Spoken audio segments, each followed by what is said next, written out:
রবিবাসরীয় সকালে এক ব্যক্তির ঝুলন্ত মৃতদেহ ঘিরে চাঞ্চল্য ছড়ালো বহরমপুরের গঙ্গার ধারে। ঘটনাটি বহরমপুরের গোড়াবাজার এলাকার 21 নম্বর ধাপের ঘটনা। সাত সকালে চক্ষু চড়ক গাছ এক ব্যক্তির মৃতদেহ ঝুলছে রেলিংয়ে বাঁধা অবস্থায়।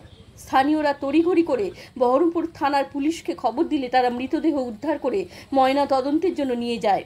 মৃত ব্যক্তির ব্যাগ থেকে তার পরিচয়পত্র, আধার কার্ড উদ্ধার হয়। জানা যায় ওই ব্যক্তির নাম চন্দন সাহা, বহরমপুরের নিরুপমা দেবী রোড এলাকার বাসিন্দা। প্রাথমিক তদন্তে মানসিক অবসাদগ্রস্ত হয়ে তিনি আত্মহত্যার পথ বেছে নিয়েছেন বলে অনুমান করা হচ্ছে। তবে এই যুবকের মৃতদেহ উদ্ধারের পর ঘটনার তদন্ত শুরু করেছে পুলিশ।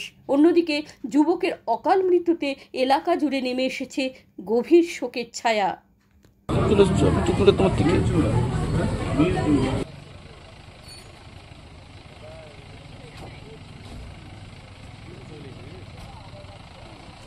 সকালবেলায় এসে দেখলাম, আমার তো এখানে দিদি থেকে আজকে রবিবার দেরি করে এসেছি, দেখছি এই অবস্থা।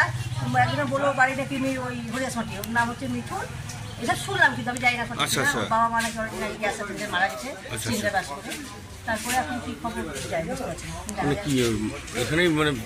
এখানে শুয়ে থাকতে হয়তো কিছু ওই একটা ওড়ি নাকি। হ্যাঁ ব্যাগটা ওড়ি এখানে মানে গলায় ইয়ে দিয়েছে, গামছা কি দিয়ে, ওটা কি চাদর টাদর মানে সঠিক কোথায় বাড়ি এখনো যাওয়া যাচ্ছে? যেটুকু শুনতে পাওয়া যাচ্ছে, যা শুনতে পাওয়া যাচ্ছে হরিদাসমাটি থেকে বাড়ি।